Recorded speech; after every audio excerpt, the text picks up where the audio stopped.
for the election. Thank God we don't have to cover state level and national, And then I'm hoping it'll. Okay, well, there'll be something else. Every year I tell myself the weather will get cold and it'll slow down. Every year I wait, and never happens. I want to say hi. Okay, maybe we'll talk more after. Okay. 30 minutes and then. Yes, sir. Hey, Mike, how are you today? You're looking healthy today. You gained some weight? Are you sitting around the sign-in sheet? Are you sitting around the sign-in sheet? Okay. He's not happy with your account?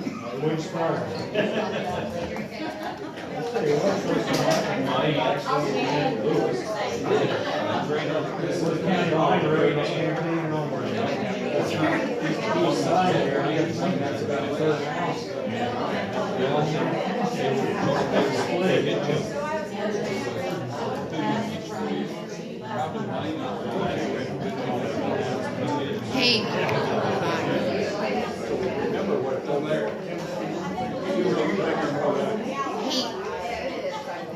No, we started to figure. He can't figure that. Fair warning, we're live. I looked at it through track. No, you can't do that. Hey, we're live. Just saying. Went on and laughed with this guy, probably looked terrible. Cleaned out all the lane talk. We can't see you. If you want to be, you guys speak more. Okay. How are you? Good. Good job. We had to get a hold of you this morning. He called and said he had something, and I told him email it. That's about as far as we got. I was interviewing committees. We, the American Legion, are going, we're gonna have a fish fry over at the community center the 15th. And so we were wanting to get that in today. We'll need some help from you as far as Previewing. just helping us, because we're broke, is where we're at. And there's not that many of us that are participating in the American Legion, we just need some Support. So we're gonna have a fish fry over here. Let's preview. Yeah, we'll preview it. Well, yeah, I'm in the meeting right now, I'll get back with you. Evan, make sure that you state that they need to sign up for the. Has everyone got a chance to sign the sign-in sheet? It's over here.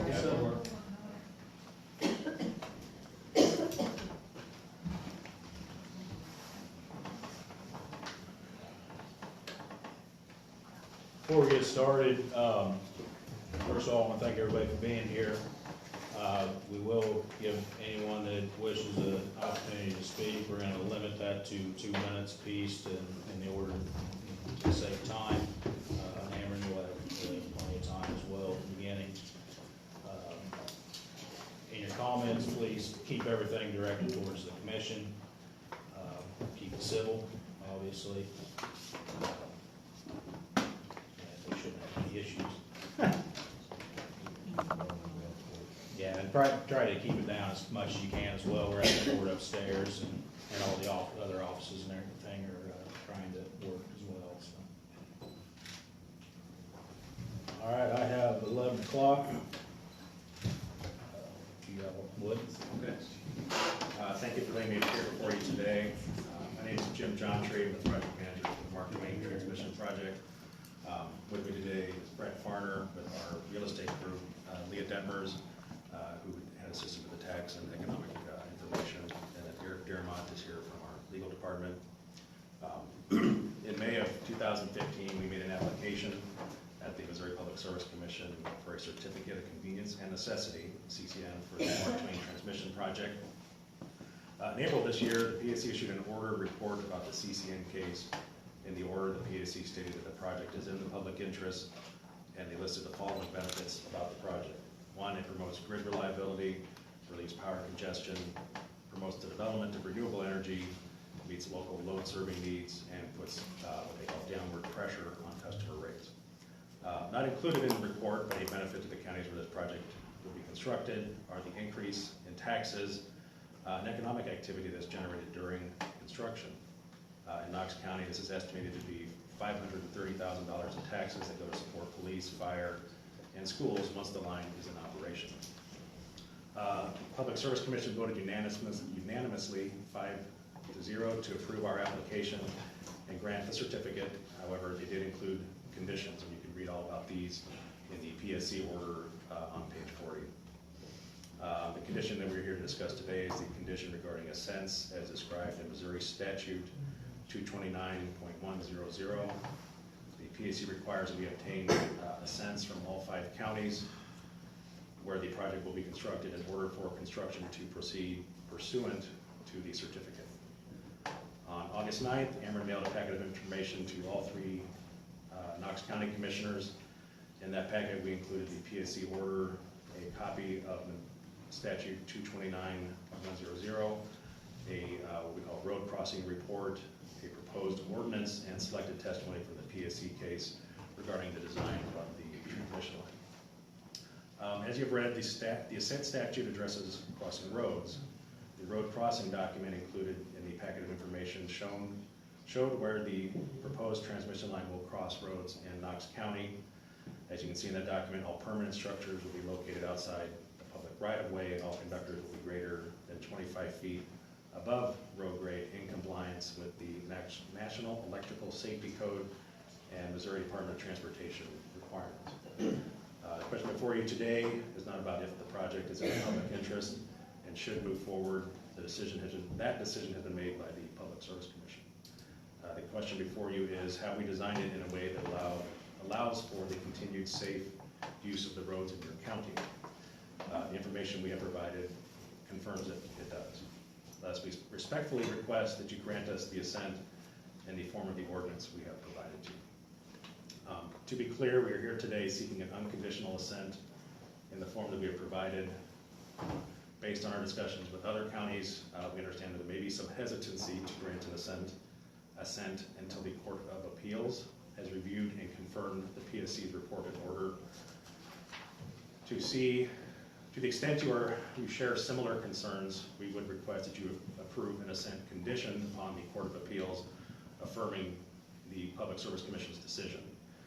If you have any interest in that type of arrangement, we would be willing to provide an amended draft ordinance for your consideration. Thank you. So I think just a couple questions. Do you have any questions about the information that we submitted, the road crossing report or ordinance, or the Public Service Commission order? I don't at this time. No, I mean, Okay. We'll take public comment. I don't have the sign-in sheet yet. Keep in mind to keep all comments to 2 minutes or under if at all possible. That will hold you 2 minutes either way. Go ahead. I have a number of concerns about the project. My name is Deborah Gaines, I'm in Adair Please, County. what's that? My name is Deborah Gaines, I'm from Adair County, Knoxville. I have a number of concerns about the project. I'm concerned the project is not for Missouri's use. The existing 161 kV line can hold at least 300 megawatts of wind energy. And Ameren, Missouri is the only investor-owned utility that's in MISO that's in Missouri. Their only long-term obligation is for 400 megawatts of wind. And when that's the equivalent of 320 megawatts of in-state wind. MISO wants to run 1,347 megawatts of wind on this line, but approximately 1,000 of it is for other states, especially Iowa, who's selling wind energy to the East Coast. I'm also concerned that ATXI and MISO collaborated to misrepresent important data about the existing line's capacity during the evidentiary hearing. MISO's interconnection study for Shut-Eye Creek years ago demonstrated the existing line can hold at least 300 megawatts of wind. They claimed it could only hold 60 megawatts of wind.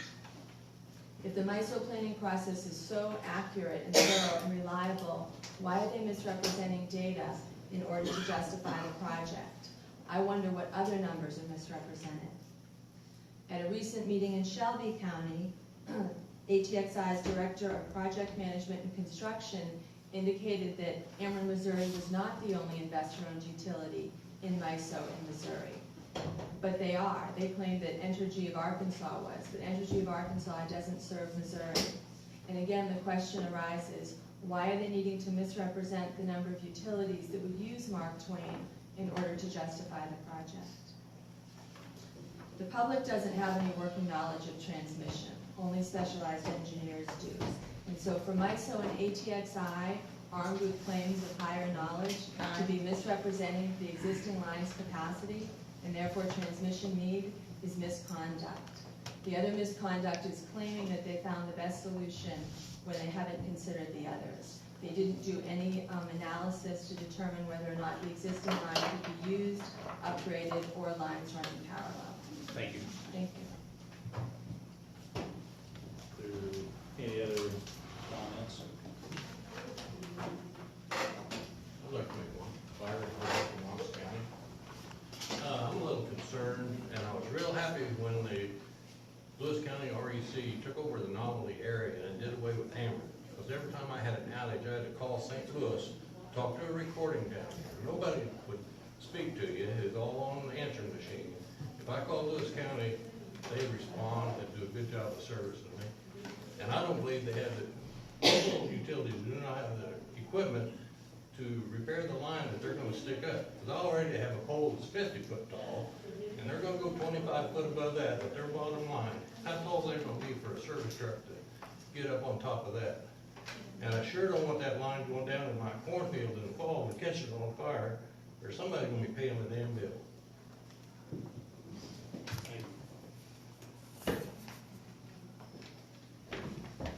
Please state your name. My name is Yvonne Baker, and I live in Adair County. We are doubly impacted by this transmission line. It comes in front of our property. It crosses the highway right at my driveway.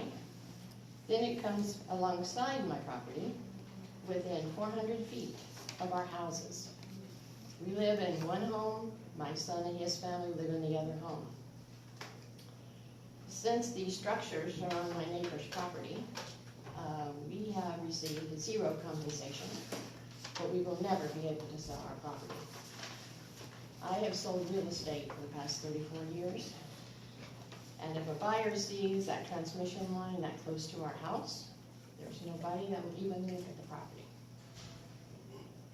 Don't get me wrong, I love electricity, but it comes underground to my house. Now, let's move a few miles south to our farm. This has been in our family for over 75 years, and we plan to pass it on to our grandchildren. On the 240 acres we currently own, there are zero power lines of any kind.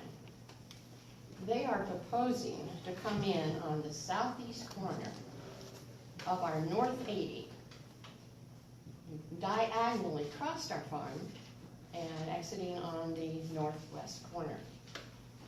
We manage our farm as a wildlife refuge. It is planted in native grasses in the CRP program. With what they have offered us, we would have to pay back 3 times that amount of money to the government because we'll be in default of our CRP program. So not only would it cost us thousands of dollars, we will also lose any future income from the contracts. So I thank all the commissioners for standing firm, and I ask that you deny this request. Thank you.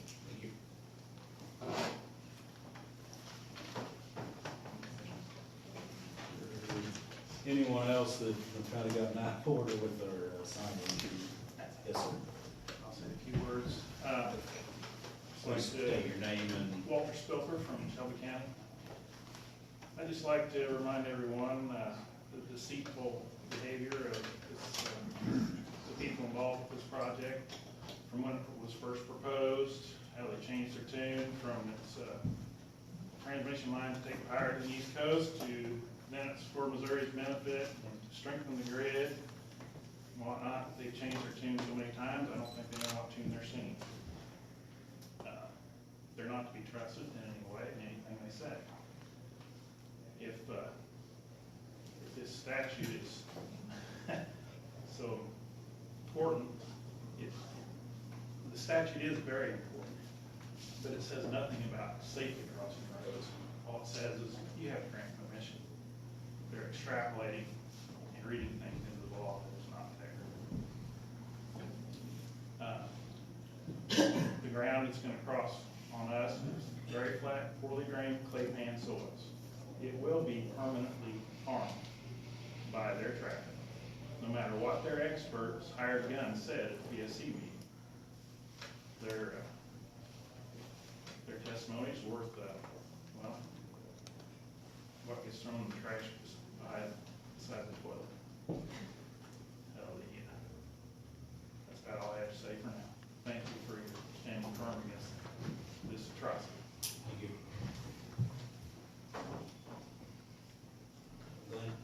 My name is Dwayne Again, I'm from Knox County, I've made this speech many times.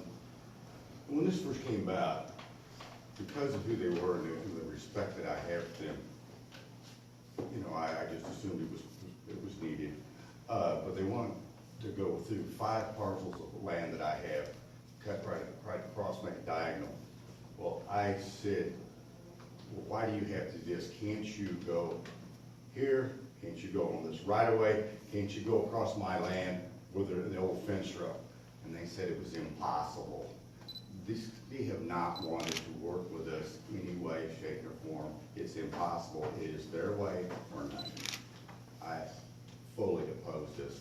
I thank you very much. Question to you commissioners. Mr. Johnson says they have dealt with all safety issues. Have they presented you with an emergency preparedness plan? How to handle crises, tornadoes, earthquakes, plane crashes, contact numbers, procedures, contact the emergency personnel, law enforcement? Give you a package to say this is how we will respond and how you can get the response back that might save lives. Have they presented you with any kind of package like that? Okay. And he said they had take care of all safety issues. I would say that's not the case. Another question: have you folks have they approached you about putting gateways on each road, entering their easement, so that you can access that easement from the road directly for repair crews instead of going through all the farms and turning up the place? Have they offered you, or have you ordinance plan to put a gateway for easy access to all the easement from every road? We haven't had that discussion. Well, if you have such an ordinance, all crews could gain access without tearing up landowners and homeowners' properties. We go out to the easement, and the county roads will be safe. It wouldn't be torn up by trying to jump ditches and tear down fences. You'd have a driveway, and a gate, and a culvert there, making it safe for everyone. So you understand about it. Yeah, thank you. Sir, what is your name? Oh, yes. Oh, Terry Davison. Terry Davidson? Adair. Thank you.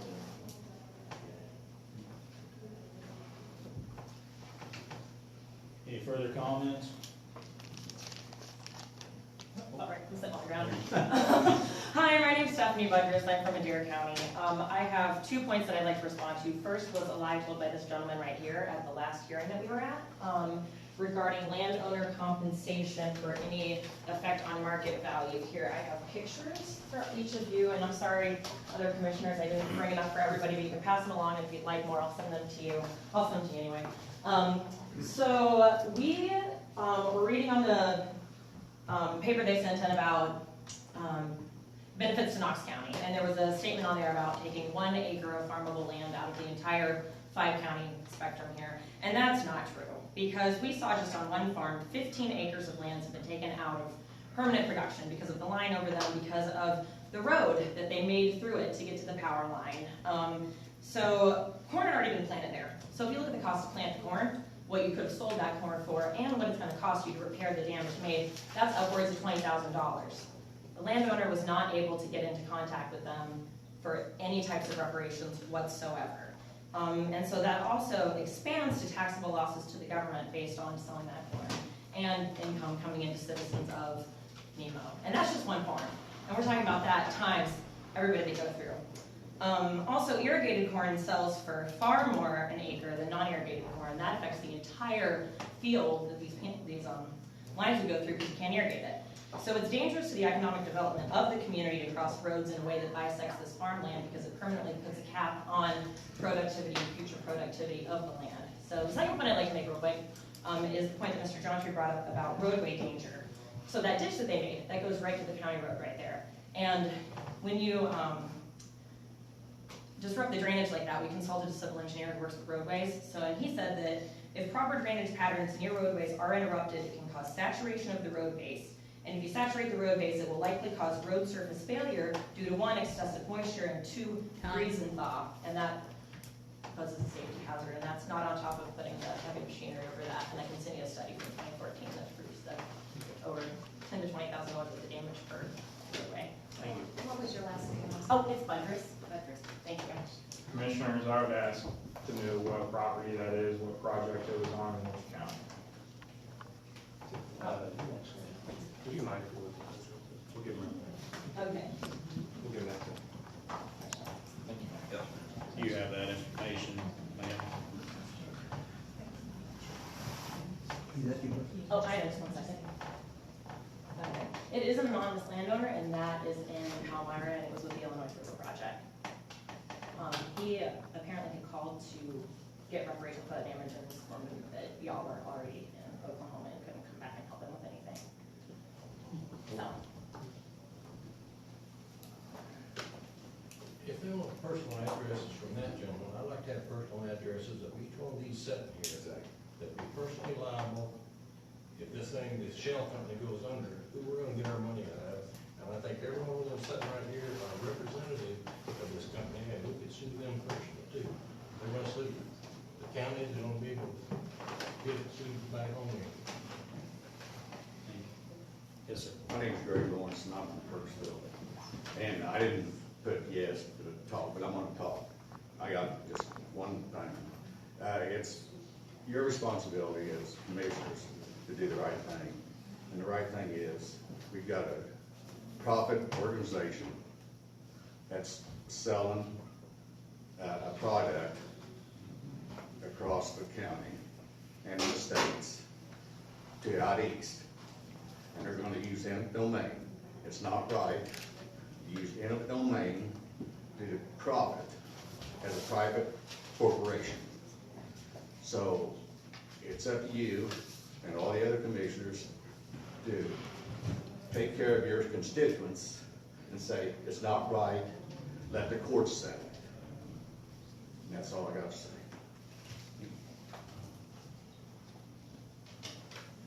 I'm Becky O'Brien from Marion County, and I speak for all of us when I say we have a concern. They will not talk to us as a group. It has to be individual, and it's been this way from the very first meeting, 2 years ago in August. They won't talk to us as a group. My concern, the same as I said to Marion County last week, when we first got wind of this, it was 150-foot right of way. We get a contract, they want to have the whole parcel, control of our whole parcel. There's ponds, they want to tear them up. There's buildings, they can do what they want. Unless you've read that and see, they can totally do what they want with our parcel of land. And how that can be fair is beyond me.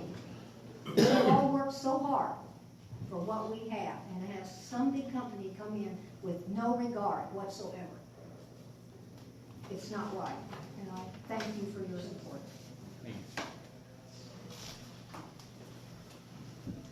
Any further comment? Yes, ma'am. I'm Sarah Van Halla from Adair County. I'd just like to make the point that, like, they offered my mom, what, $9,000 to go through our field, and that's like nothing. But they're gonna profit off of this for every single year, forever and ever and ever.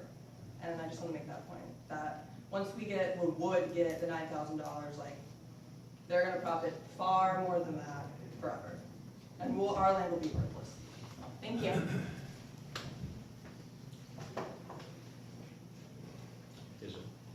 Ameren's done a lot of research and given these numbers to you folks as counties projecting an income.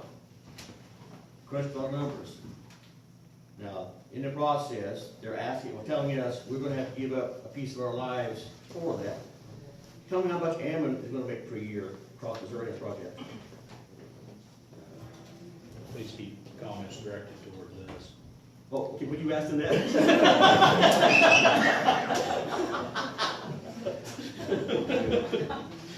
Do y'all like care to respond to that?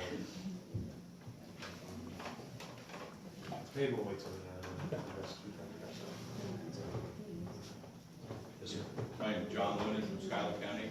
In addition to this question the gentleman just asked here, according to this Maureen Borkowski, which is their boss, president of PTXI, they'll be making 12.38% return on their investment on this line. That's FERC Order 1000 that gives them that permission, which is greater than any Illinois or Missouri laws allow. And that's the main reason for the line. And how much input has the county had, any of the counties, on the routing of this line? I would venture to say zero that we know of. They've not talked to anybody until they had the route plan. And then they told you, this is where we're going, this is what we're doing. I think everybody ought to have at least a chance to offer some suggestions to the routing before the planning process, rather than being told how to do it. And every time you ask about making changes or doing something, you're told, well, we'll consider it, we'll consider it, we'll consider it. And the next day you find out, no, we can't do that. And it stays as is, and it's that way through everything. And they're going to affect 55,000 acres on this line. That's all the contiguous acres owned by these people where this line is going through, and they will have access to every acre of that according to their easement agreement, which they say that you can negotiate, but that's non-negotiable too, because they have not negotiated one easement, not one, changed any of the wording in any of them. And if they would like to speak up and say that they have, I don't think they can. That's all I have to say. Thank you. Thank you all for your support. There are no further comments.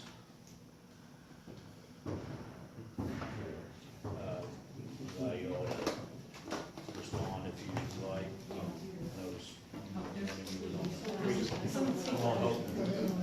They're gonna go. Just state your name. Oh, Marla Murphy, I'm from Adair County, and they plan to go diagonally through our cow pasture. Our cows are there 9 months out of the year, and they tell us we have to vacate the premises. Where are we going to put those cows? You want us to sell them or shoot them or what? Because we're not moving them. The only time they get moved is when they're having little calves in the spring and in the fall when we wean them. The rest of the year, they're there right now. We can't leave them in that field while they're building that line. Then they want to cut catty-cornered across a field that's now beans.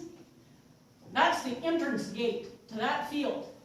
We have gates every quarter of a mile that we use. We don't want any more gates. That's access for us. We don't want any more gates. It's all low wire fence. And they're coming in there, and while they're building that line, we can't get to the rest of 40 acres because it's right in the gate hole. It's cut across. They're planting a pole right where my husband stores our winter hay, part of it, right on top of where he parks it. He puts it there so he won't have to drive out across the hay field, which is now beans. It will be back to hay in a couple of years, he hopes, to get it back into alfalfa. You have to cut alfalfa 3 times. Mow, rake, bale, move bales. How are we going to get to that field if it's in alfalfa? That's the best crop for cows. My husband and I, have been farming for over 40 years, and he farmed with his dad before me, or before we did. And there's no way they're going to go in and mess with our cows. No way at all. I'll go to jail first. Thank you. Thank you. Would you Nina Myers, Shannon County. I'm concerned that Missouri ratepayers are going to be forced to pay for something that doesn't benefit Missouri very much. The crux of the issue is that the line is needed for MISO, not for Missouri. And the line would cost Missouri ratepayers 8% of the $224 million project of the cost, $18 million, and Missouri, over $18 million, and Missouri ratepayers are required to pay a portion of, or all of it, other MVP transmission projects in all the 15 other states that are included. This is 16 additional transmission projects in 2011 alone, and all others since then. It's an unnecessary cost to Missouri ratepayers, and Missouri rates will increase substantially, because MISO has plans to spend $25 billion in 25 years. And something else that concerns me about the project that I think every commission that did a resolution opposing it was the health issues. And like I mentioned in Marion County, there's studies that say that it does affect health issues and studies that says that it doesn't. But I wouldn't want to take the chance, especially when it's got children involved with leukemia and cancers. Thank you for your past support and continued support. Thank you. All right, if you would like, I'll give you 2 minutes to respond. Okay. So just a couple points. The questions that I kind of gathered here from the CRP contract perspective, which I think, I'm not sure who had the question. I'm sorry? Ms. Baker. That would be part of the compensation that we would figure out when we get to the actual negotiation piece. Knowing what you know about your CRP contracts, we don't know necessarily, so we would compensate based on what the ultimate price you have to pay would be.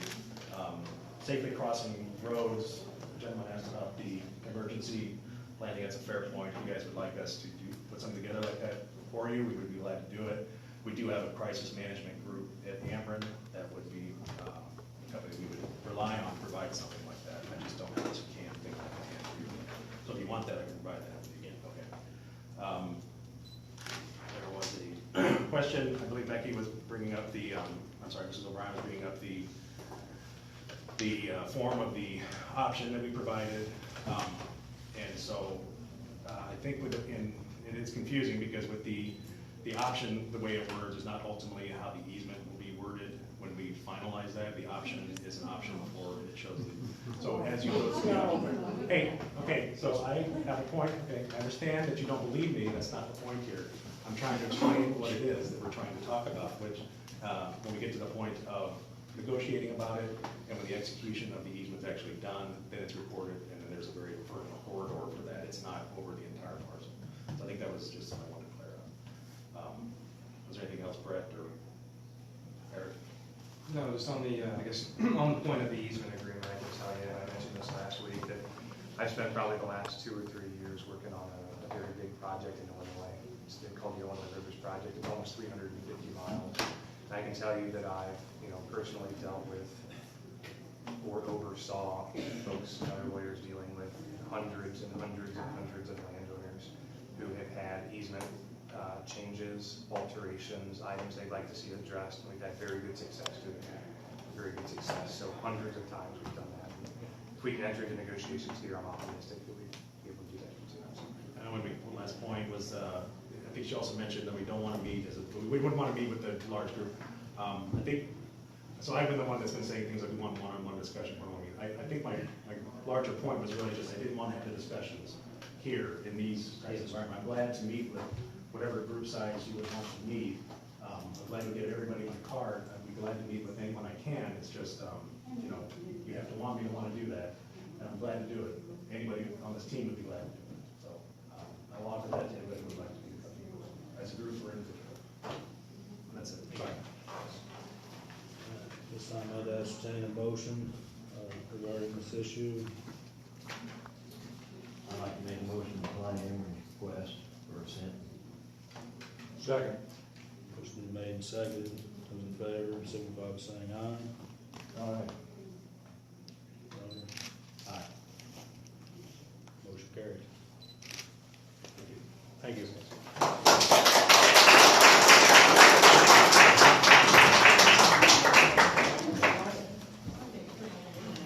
Are you gonna? Did everybody sign the sign-in sheet? Where is the sign-in sheet? Evan, that's the sheet that hasn't signed that.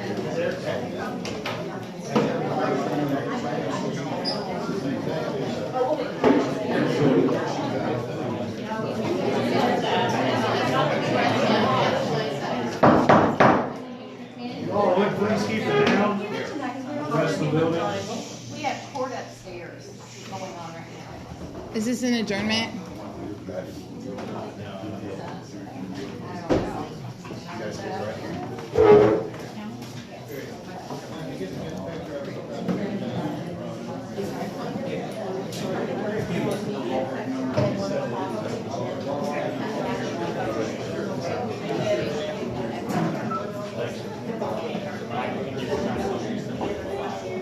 PM.